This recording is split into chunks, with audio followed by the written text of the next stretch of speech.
If you're looking to build a deeper connection with your audience this year and you're a passionate business owner with a message to share, then I would love to help you do that via podcasting. If you're interested in starting a podcast this year, head over to donnaeade.com/apply to register your interest today. Don't forget to hit subscribe where you listen and rate and review the podcast if you've enjoyed it. You can also share this episode with a friend. It is a great way to help the podcast out to get to more listeners just like you. You're listening to the Mindset and Action Podcast, the place to be to grow and streamline your business. I'm your host, Donna Eade. Let's jump into the show.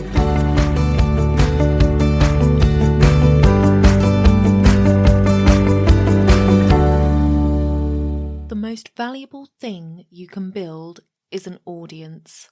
Alex Hormozi. Hello there and welcome back to the podcast. Now, this is a subject that is so near and dear to my heart, and I am so glad that when I was looking for a quote for audience building, that one from Alex Hormozi came up because it is so true.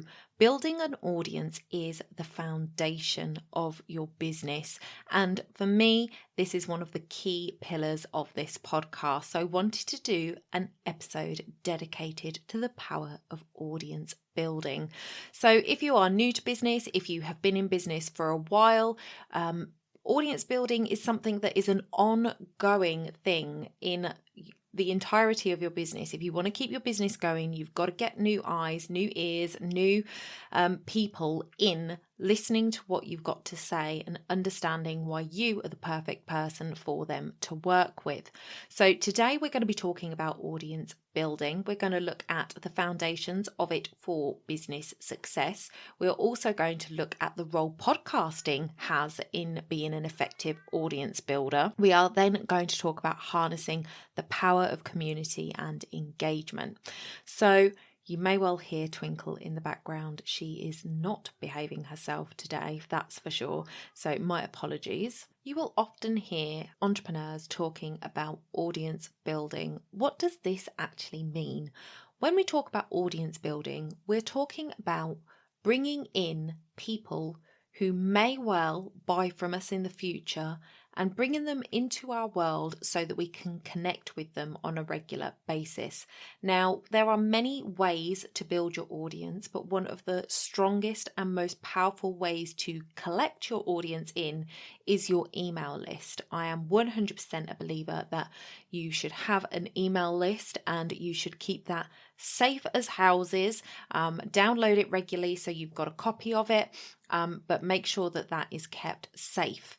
And this is because we can build audiences on social media. We can create groups on Facebook. We can have communities on Instagram of people that just always there talking with us. We can create groups on LinkedIn. There are a number of ways on social media to build a community of people. However, one day we could wake up and all of that be gone, and sometimes, I'm not going to lie, I wish it would. But that's a topic for a different day, maybe a completely different podcast, in all honesty. But we don't own social media. We don't own our profiles on social media. It is not ours to keep. So if you are building your audience on social media, which is a great way of doing it to getting people in and talking to you, if that is the only way you're building your audience, you're building on rocky foundations. And when I ever talk about foundations, I always think of the song that I used to sing at junior school, The Wise Man Built His House Upon the Rocks. And I always hear that when I think of foundations, and you need that strong foundation. And really building your audience on social media alone is like building your house on sand. It could be gone just like that. One big storm, and you could lose it all. So establishing your own audience and building that audience on your email list, building it on your own land, so to speak, gives you a much stronger foundation. And one of the things that we've got to remember with our audience is that we're talking about the longevity of our business when we talk about audience building, because audience building isn't about getting a load of people in and getting them to buy from you straight away. That's not an audience. They're clients. So an audience is a pool of people who are interested in what you have to offer, but aren't necessarily ready to buy yet. And the reason you want to bring them into your audience at that stage is because you want to build that know, like, and trust with them, so that when they are ready to buy, you're the person who's top of mind. So Emily Hirsch, a wonderful marketer, and if you're on my email list for my podcast, which is at donnae.com/podsquad, if you want to sign up, you will know who she is, because she's someone I talk about regularly and I listen to regularly. When she talks, I listen. She understands the buyer's journey, and I think that is something that we all need to take into consideration, because somebody who comes into your world today might not buy from you for 3, 6, 9, 12, even more months down the road. You have to build a business knowing that you're okay with that and creating a system that allows you to be okay with that. So I recently did some copy training with a lovely lady called Sage, and she was talking about there being 4 different buyer types, and she related them to The Simpsons, which I just thought was brilliant. But she said that you have the Barts of this world who are quick, fast decision makers, and those are the people that are going to buy straight away. They don't need a lot of nurturing. They don't need a lot of that trust factor, particularly in you.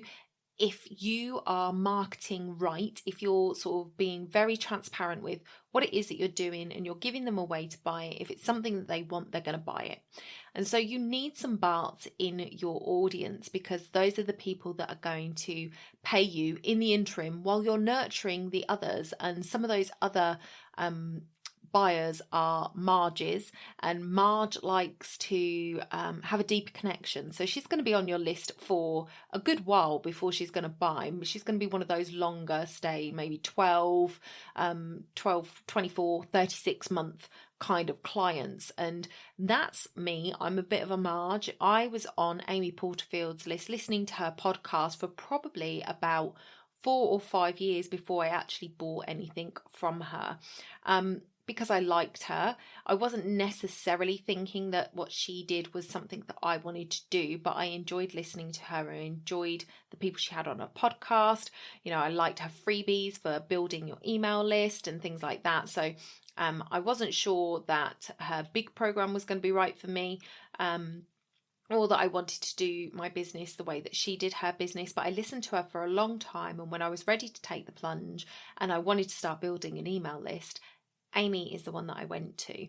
So it's something that you need to consider when you're starting to build your audience, is that you're going to have these different buyer types within your audience, and you need to appeal to each of them in a different way. But you also need to understand that some of those buyer types mean that you're going to get somebody who's going to buy right now without any issue, and others, they're going to take time, but they will buy eventually. And then you've always got people that are going to stalk on your list and be there just absorbing everything that you put out and have no intention of ever buying from you, but they either just like what it is that you do and the information that you put out there, or they've fallen asleep somewhere and not realised they're still on your list. But there's ways to deal with that. So it's important to have a good variety of buyers on your list. And that is something that I think people don't necessarily think about. They just think about getting people in to their world and selling to them straight away. And not everybody's going to be ready to buy straight away. So that's why we need to build an audience, and we need to have somewhere where we can talk to them and nurture them. So one of the things that people often say is that if the more people you've got in, the more people you're going to get by. The more people you get in, the business is going to grow quicker and things like that. But to me, I don't think that is always the case, because for me, it's about getting the right people in. You could get 1,000 of the wrong people and not one of them is going to buy, yet you can get 100 of the right people and 80 of them will buy. So a good example of this is a guy called Colin, who is a speaker, and I think his surname is Boyd, and he tells a story about how he ended up at this speaking gig, one of his first speaking gigs, and he was allowed to sell from stage, and he made an offer to a room of like 130 something people, and 120 of those people took him up on that offer. Now that is an immense, amazing conversion rate, but it's because what he was selling to them was what they needed. So he was in a room with the right people. So they often talk about conversion rates on webinars being around 1 to 5%, something like that, you know, people who have signed up, because you've then got to get the people that actually turn up, which is even less than signed up, and then people that are actually going to buy. So the conversion rate always seems to be quite low. However, if you only got 20 people show up to your webinar, but those 20 people have been in your world for the last 6 months. They've been engaging. They've been waiting for this. You know, maybe they got on a wait list for it. You know, you might get 3 to 5 people sign up. You possibly could get more, but just for the sake of numbers, I'm choosing 3 to 5 people signing up. Well, that conversion is a lot higher than 1 to 5%. If it was 1 to 5% and that was the conversion you were going to get, then on 20 people, you're not even going to get one person signed up, or you'll get one if you're lucky. So when people talk about the stats, yes, they are there as a measure. And yes, it's important to consider them, but don't turn around and think that just because your audience size is small, that it means that you can't earn from it. I think that is a fallacy that we get wrapped up in when we think of these conversion rates. And I think when you are a big business and you're dealing with big numbers, then these conversion rates often track more accurately. But if you are a small business owner and you are giving a more personal service and you are talking to the right people, then I think your conversion rate can be an awful lot higher.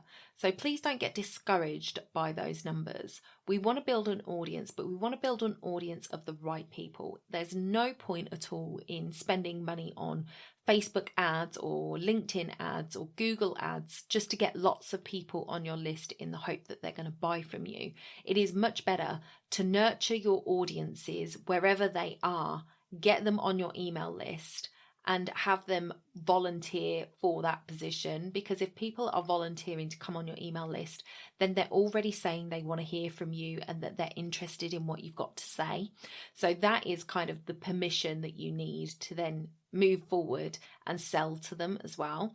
So this is all about building that foundation of your audience, the audience of the right people, not lots of people. So if you are not yet part of the Pod Squad, did mention it earlier, but that is where I kind of give people a little bit of behind the scenes of what goes on in my business, and I also share information about the speakers that I have on the podcast and things like that. So if you want to get onto the Pod Squad list, you can go to donnae.com/Pod Squad, and then you will get an email from me in your inbox letting you know about the upcoming podcast episode and what it's all about. So what I would encourage you to do is to look at your target audience. And I'm not talking demographics here. I'm not talking, well, I am talking demographics, should I say. I'm not talking about what do they eat for breakfast, what handbags do they buy, what shops do they go to, all of that kind of ICA work that you hear people talking about. I'm talking about the core demographics. You know, how old are they? What country/county do they live in? You know, because if you're a local business owner and you only deal with local businesses, then you don't want people that are in America. If you're in the UK, that's not going to work for you. So who are they? Where are they? What is it that they want? And where are they hanging out online? So you can look at the demographics of the different social media platforms, which is something that I'm looking into right now, thanks to my mentor, who sort of pointed out to me that, yes, you've got to go with the platforms that you're happy using, but also you need to know if your audience is there. So do a demographic research on it. So I am urging you to do that for yourself as well, so that you can see where your audience actually are. So where it's going to be most beneficial for you to start nurturing that audience to get them on your email list. So next we're going to go into the role of podcasting in effective audience building. So podcasting to me is obviously the best way to build your audience. I talk about it a lot, that I feel it is such an intimate way to talk to your audience. And even if they aren't on your email list, which a lot of my listeners aren't, even if you're not on my email list, you are logging in each week to listen to a new episode of the podcast, to hear my voice, to hear what I've got to say, to hear what my guests have got to say. And you're doing that on a regular basis. And that means that I don't necessarily need you on my email list to be able to nurture that relationship, because I'm nurturing it every week when you listen to me.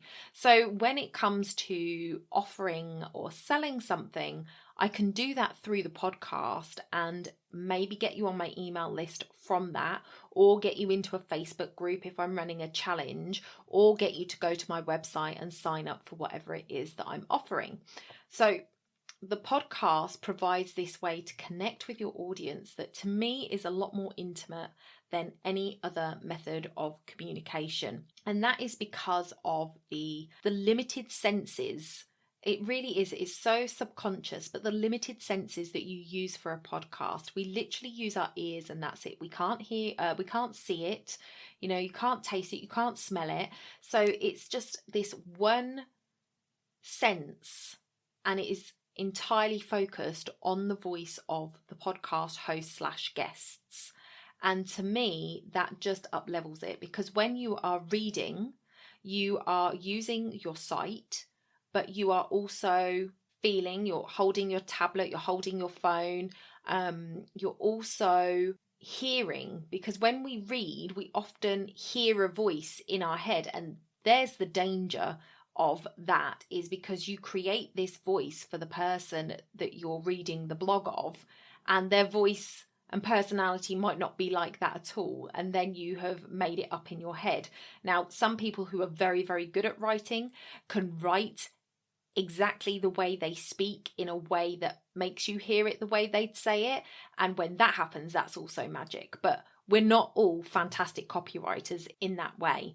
So one thing that we can be authentic with and really show our personality through is our voice. Now, with video, that's a double whammy. You're using your eyes and you're using your ears, and we can often get distracted from that.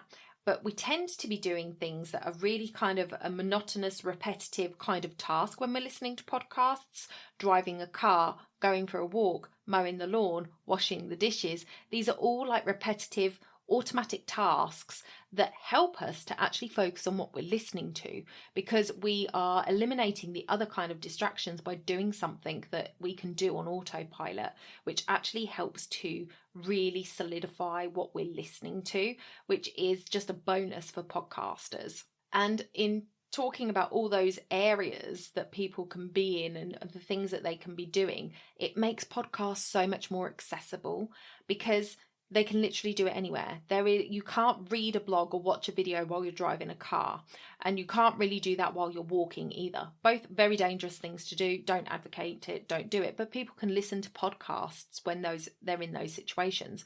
So there is relatively few places or tasks that people can be doing that stop them from listening to a podcast over something else. So one of the things that stops me listening to podcasts is when I'm working. I'm somebody who has to work in silence, and if I'm writing something, I cannot listen to anything. I can have kind of ambient background music that's got no words, but if it's a song, I know I'll be singing it. And if it's a podcast, I'll end up typing whatever the host is speaking. So I can't listen to anything when I'm doing those things, but I also can't watch a video or read a blog when I'm doing those things either. So that's the kind of thing that I'm talking about. That would stop me from doing anything at all. But majority of the time, whatever you're doing, you can listen to a podcast, and that just makes it so accessible to people. And nowadays, with the dawn of AI, we have the fabulous auto transcripts that mean that people that are hard of hearing can even follow along with the transcript.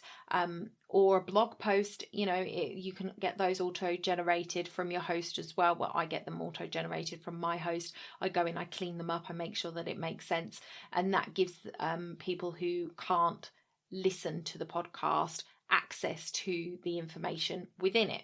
So it is really accessible, and you have the ability to reach people in all different areas. And I think if you were around in the beginning of the year when I was talking about places that my podcast is listened to, and I said that my podcast host told me that my most listened to town was a place called Council Bluffs in Iowa. And I was like, what? That makes no sense whatsoever. Don't understand it, still don't understand it. But hello, Council Bluffs, Iowa. Shout out to you guys. But I'm reaching people in America. I'm reaching people in South Africa. I'm reaching people in Australia. I'm reaching people in Europe. I'm reaching people in Canada. There is literally, I think, only one, maybe two continents where I don't have any listeners at all. And that is powerful. That means that I am reaching, the potential reach there is millions upon millions upon millions of people, and my audience is within that, and yours would be too. So by having a podcast, even if you are a niche down, even if it's only UK people that you want to work with, if you're based in the UK, or only if it's your state that you want to work with, if you're in America, then you can still access the people in those places through a podcast, and your global audience is also going to be there. So if down the line you're growing your business and you want to offer something, you're going to have a built-in audience ready to buy because they've listened to you on your podcast for so long. So it's a great option for building your audience, and I will sing that from the rooftops until the cows come home. So I want to suggest that starting a podcast, or at least guesting on existing podcasts relevant to your business, is a great way to start growing your audience further in 2024. So that might be something that you want to put on your to-do list. And if you do want to start a podcast, then I definitely want to recommend starting with me and coming and joining one of my cohorts. So I have an 8-week done with you program, and it is called Start Your Podcast, and you can apply at donnaeade.com/apply. So you can apply at any time, and on there will be the next couple of cohort dates for you, so you can see when we will start. It's an 8-week program, so you'll know when you'll finish, so you'll be able to tell what sort of time frame you could launch your podcast, and it would be absolutely fantastic to help you with that. So let's move on to harnessing the power of community and engagement. Building your audience is great, but you do have to actually do something with that audience, because you can't just create a home for this audience, whether it be a Facebook group or an email list, and then just not do anything with it. And then when you want to sell something, you come along and you say, hey, buy my thing, and expect people to buy. You have to develop this relationship with this audience. And this is where social media does come into play. So you can create a lot of engagement on social media through, polls and questions and quizzes and things like that, GIFs and all of that good stuff. You can play around with social media as a way to engage your audience. You can create a Facebook group. You can have things happening in there that can help your audience. It's a great way to build a lead into your paid products by having a free Facebook group that then leads into that paid thing.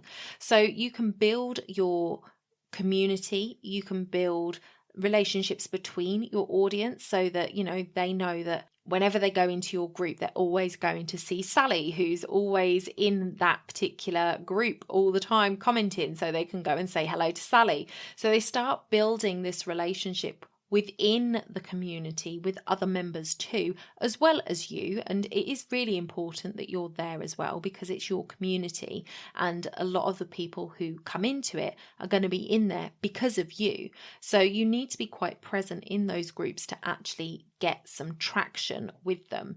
So you can really start to hone in this community element. And you don't have to have a Facebook group. It doesn't have to be on social. You can do this through your emails. So don't think that, oh, suddenly I've got to become a Facebook guru. You don't. If social media isn't your thing and it's not where you're happy, then you can still do this through your emails. So you're not necessarily going to get the community aspect of it, but you are going to build that relationship, and you can encourage engagement as well by asking people to email you back, pressing buttons to register their thoughts on something. You can ask all of that kind of information, and you can share the results of those interactions on your social media. So if, for example, you were to ask your audience, something about what it is that you do, would they prefer this or that? If they had the choice, you can share the results of that on your social media and say, hey, I asked my email list whether they would like this or that. They said this. What would you say? And then you can create an engagement post for the social media platform, and you can start to encourage your social audience to have some connection to your email audience, and you can bring them both together in that way. So it's really important for the long-term success of your brand and business that you have this funnel for your audience, this way of communicating and getting information to your audience on a regular basis to nurture them, let them know what's going on in your world, let them know what's new, what's upcoming, and how they can work with you. More importantly, always got to come back to how they can work with you. And I don't think we tell people that enough, to be honest with you, especially as small business owners. I think the bigger business owners are quite good at this. I think as small business owners, we often are trying to balance that. How many clients can I handle at once? Should I be talking about it? Shouldn't I be talking about it? But we should always be marketing, even when we're busy, because you never know when a client's going to finish the program that you're on. You've got some kind of idea when that would happen. But if it's an ongoing retainer kind of situation, you don't know when a client's going to turn around and say, okay, I'm giving in my 3 months notice or whatever. So always be putting yourself out there and having people on a wait list, or just aware of spaces coming up in your diary and things like that. So today we have spoken about building your audience and how important it is. And I started with talking about building the foundations of your audience, building that brand loyalty and trust by having a way to communicate with your audience and to build that audience over time, because we have different buyers in our audience that are going to react at different times to our offers. And then we spoke about how you can use podcasting to do that. Obviously something that I'm very, very passionate about. And then how you can then use that audience to create engagement with them, to start to nurture them and build that real sense of community with them. So I hope that that has helped. I would really encourage you to take a look at building an online community of your own in some way, whether that is a Facebook group or whether it is a special private Instagram account that you create that only special people are allowed into, whatever it is. Look at it, whether it will work for you and your business. I'm not trying to force you into that, but definitely look at how you could create a better nurture sequence within your email list. Have a look at what podcasting can do for you and whether guesting on podcasting would be a good thing for you. I would say 100% it would be a good thing for you, and starting your own podcast could be really, really valuable. I am here to help you with that if you would like to look further into that. And then also looking at who it is that you want to work with and where they are hanging out. So that is it for today's episode. I hope that helps, and I will see you in the next one. Bye for now.